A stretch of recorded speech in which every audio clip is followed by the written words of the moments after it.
Today, the proclamation of the Word of God in the first epistle of John, chapter 4 to 5.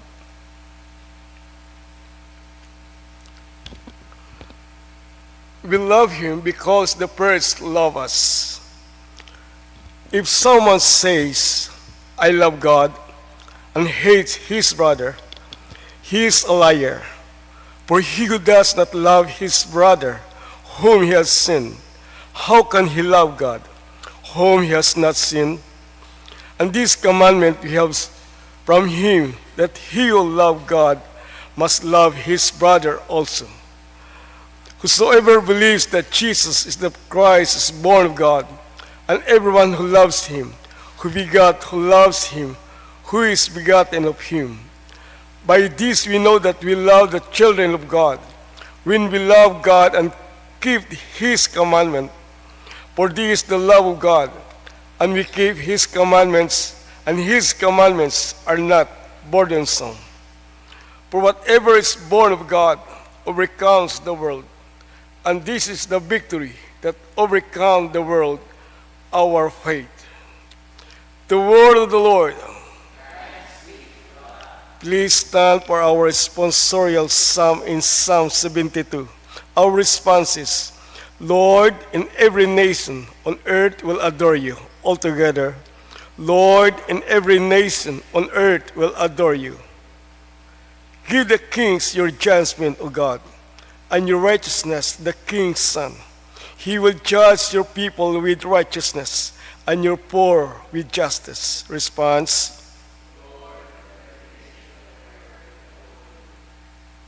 He will redeem their life from oppression and violence, and precious shall be their blood in his sight. Prayer also be made for him continually, and daily he shall be praised. Response. His name shall endure forever. His name shall continually as long as the sun, and men shall be blessed in him. All nations shall call him blessed. Response.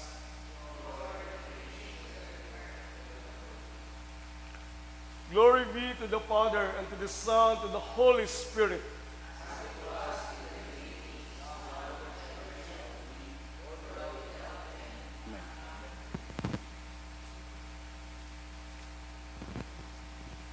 The Lord be with you.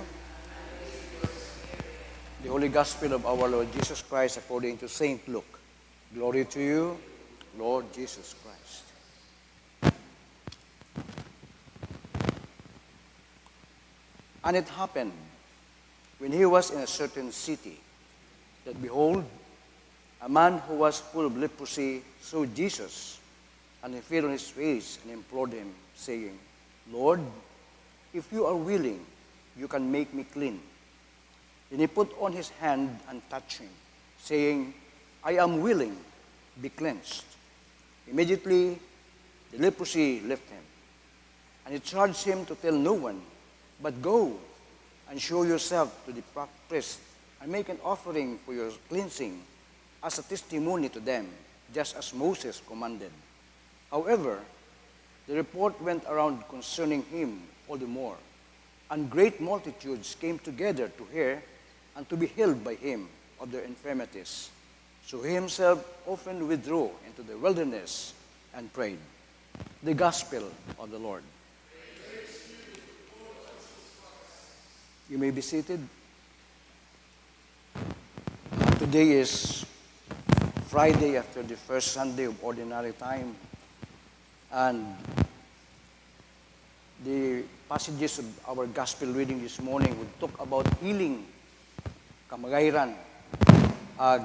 Nakita nakon na the healing of our soul, body, and spirit, our God has the power.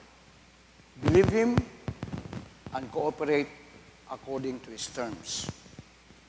Pero ako niya nga, gina-question ko ang rekala sa atong Ebanghelyo ay daya nga nang bilin ni Ginoong Hesus sa daya nga nang aroon nga bang nanay. After nga nag-pronounce si Lord Jesus nga, I am willing, be cleansed. Ay ay manami tay, immediately the leprosy left him.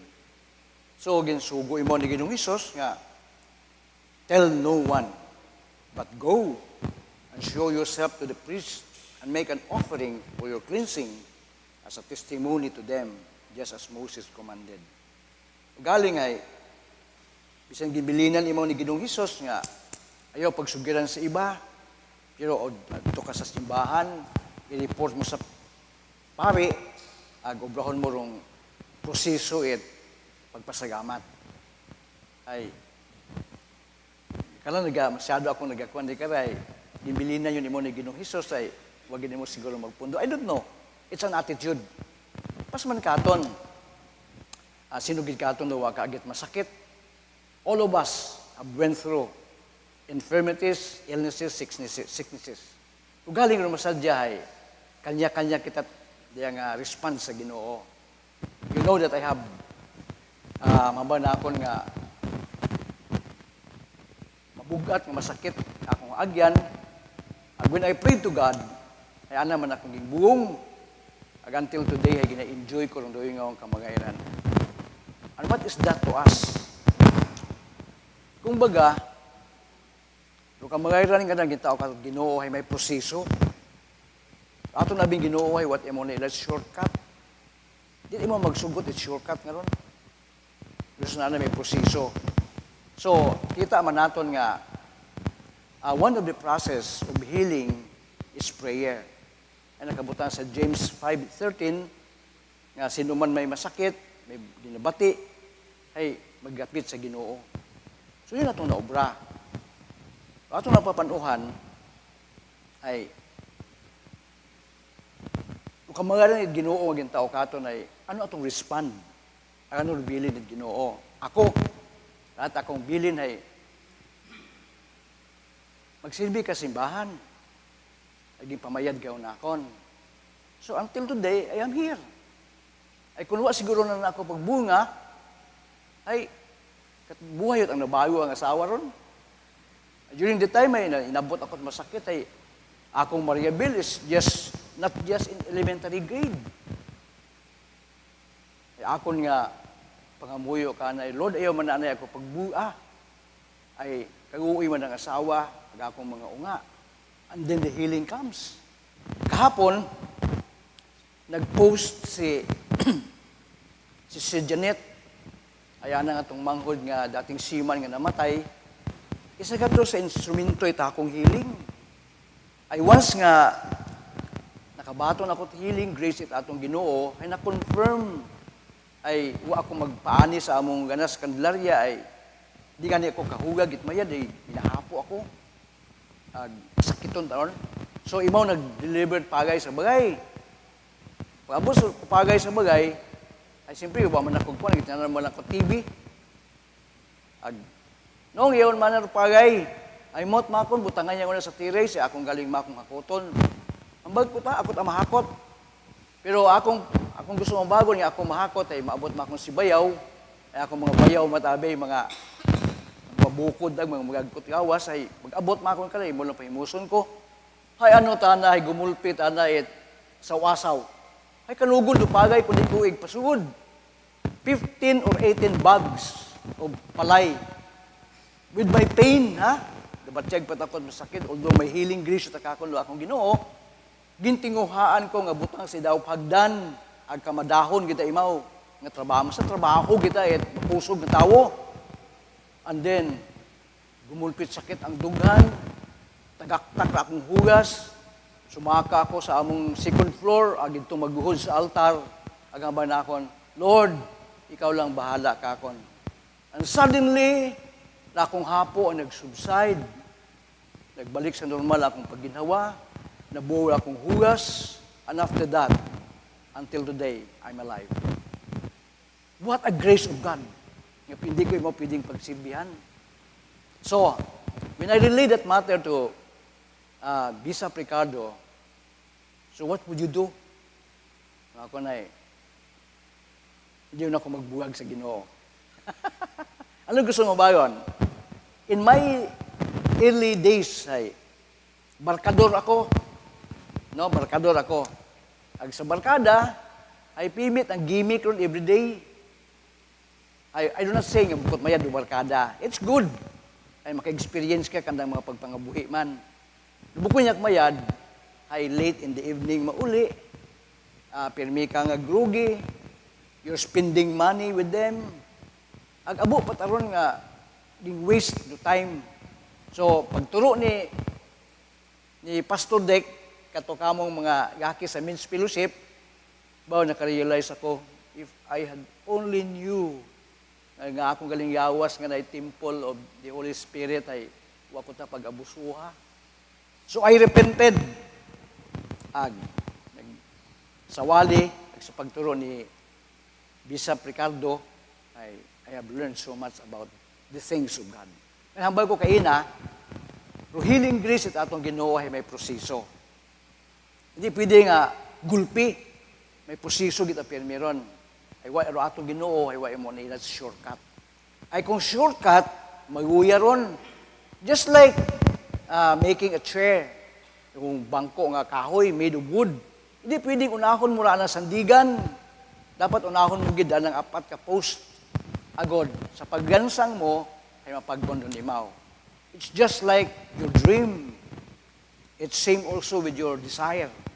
Anong desire naton atong damgo nga magmakara makato ay may proseso. I can still remember what happened to my daughter, Heidi.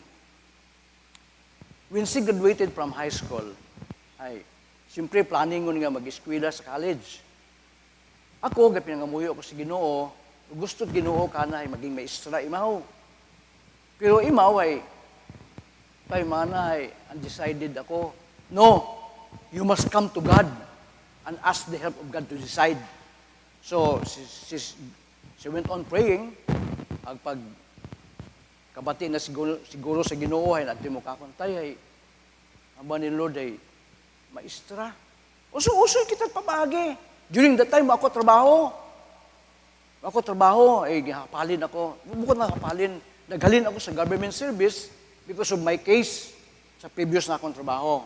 So what I did, iniban ko mo sa eskwelahan. Every time nga, routine of the school ay ginatawag, Heidi Ruiz, ako taga-apir. Ako ta. Ay sa gayo-gayo pa. Ay, siyempre, ginakol it din do mga nagapila, agod hindi ba mawasi ay nakalista eh. So, amo yung turno, bahay. Proseso man gihapon na. Ang bagit din ay, Mr. Ruiz, I wonder, when I call the name of your daughter, you keep on pushing like that and wave your hands. Ma'am, very sorry. Ining bata ko makon, ma'am, singki singki sa syudad. I was the difference. Kung ari man siya sa syudad, o ara man sa baryo. Ang disiplina man na sa school, Mr. Ruiz, when somebody is called, that one person being called, dapat imo gasabat, not you. Ma'am, ako very sorry. Very sorry. So, where is Heidi? Umapil sa Heidi, ma'am, I'm Heidi Ruiz. I'm applying for enrollment for the college. Gusto na akong maging maestra. Oh, you heard that, Mr. Ruiz? Your daughter wants to be a teacher? Yes, ma'am. Pagkatapos meeting, umadto ako sa ng opisina. Umadto ako sa opisina at dean of the school, of the university. Ay, wakot kwarta. Ay, mama ako na I have no job. I doubt makon nga hindi ako makabayad ko tuition fee kakong nga. Are you serious, Mr. Ruiz? Yes, I am. I have no job. So why send your daughter in this university if you have no money? Ba man akong may sir na nag-submit nga niya sa akong utok malaron pero I still humble myself. Makon mamay lapit kami sa imo, buligan mo kami. Ay, ako matay direct sa nang mata. Ang banana ko, dinay. Okay, I will bring your case to the board of directors. But I want you to take Heidi the examination, entrance examination. So, buo sa Heidi examination, umabot the notice pasado. So, we went back to Iloilo this third time para sikasuhon yun. ag it's good. The dean of the university approaches us ag, Mr. Ruiz, I cannot forget you. Why, ma'am? Because every time man, I remember the name of your daughter Heidi, I am seeing you, your wedding like this. So every time agad ko sa Iloilo, ag unay mo sa opisina na nay, una ko sa bintana ay, gawa rin imaw, come here, let's have a coffee. Agato, ging grant na si Heidi at scholarship, I only pay 5,000 every semester. See? But still, it is a process of healing of our doubts, of our desire. Through prayer nga, Brad, the first step of that process is praying na maging maestra ka and then so. Abot ang mga posisyon atong Ginoo, hindi natin pwede nga i-shortcut. Kahapon ay ang counseling may eldest granddaughter. At sinanak ako na tay what ako decision. So the same, madumduman ko si Heidi, way mo decision, makakon, you have to come to God and ask God to help you decide. Gamit ko the same process. Agod, magiyahan ka't Ginoo, kami ni lula mo, si papa mo, si mama mo, everyone of us here ay suportahan kay ating, buligan ka namon. Agod kung ano man gusto Diyos imong kabuhi, buliganan naton. But you yourself must cooperate with God and us. Agud matuman mo. Kita, ng mga tao ay kita agos na ilat short it. Di ang proseso, nga masako na kitang mga tao. May one of my friends ano tamana rapads? Nagaigod tamana raton nga ng proseso. Ay paano makon bro, di mo pagubot sa proseso, gumpat. See? Questiono na ako, ibalik ko kana. Pero proseso ay buot gumpat. May kunta di mo makong ginintrahan ng atlet nga rahay, gumpat ay jumping. Ay proseso tama akong that walking along with what God is telling you about. Pag ginambag ka Ginoong, you jump. Pero kung hambal Ginoo, you just walk with me and go through the process and you will receive your desire. This is what I'm telling the people kaping gidaton nga aton nga nang gina-reflect sa aton nga misa every day nga we keep on telling people about who the Lord Jesus is. So proseso ay bago natin imo maging Lord ay aton na imong kilagan-on nga imo nga Dios pas basa sa first reading. Kita nga ga-confess o nagahambal nga si Jesus is Lord ay may proseso man. Hindi natin imo maging Lord kundi natin imo pagbatunon. Di natin imaw pagbatunon kung wag kita nakasugubot nga imaw galir ungat Diyos lagi padaya sa kalibutan para sa atong kaiwasan. Ani posisyon agihapon until the time that process ends to our lives. Every day is a process. And we need not to be hurry. We must go on to the process that God has given unto us. Everything, tanan do po ito trabaho may posisyon. And with that process, when your heart is there, God will see to it nga imong desire ay mabaton nimo.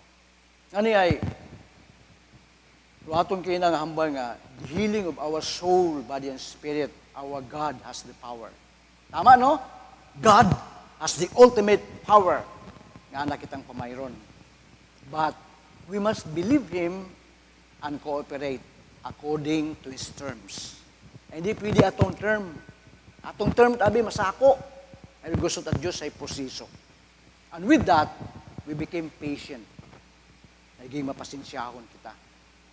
Ay med ang ani makaron ay wagot agi na required pare nga pag may healing grace kang baton ay you come to the priest, declare your and he will declare your healing ag tapos ay ano rin mo mga offering.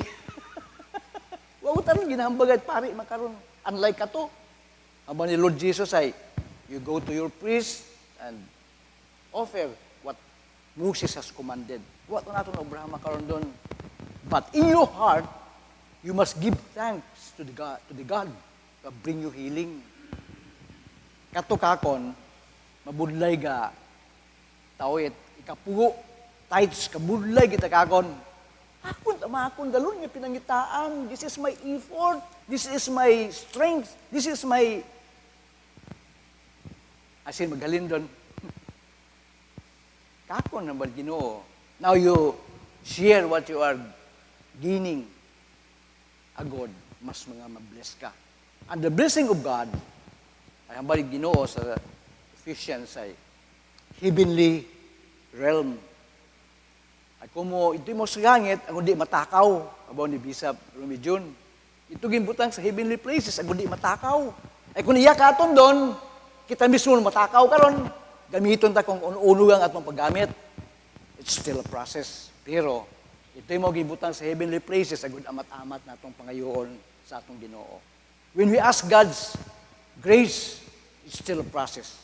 We need to pray, and we need to act on our prayer. Agod, ang banana nga, we are blessed in heavenly places in Christ Jesus. It shall be done to us. Why? Because nagasunod kita kana.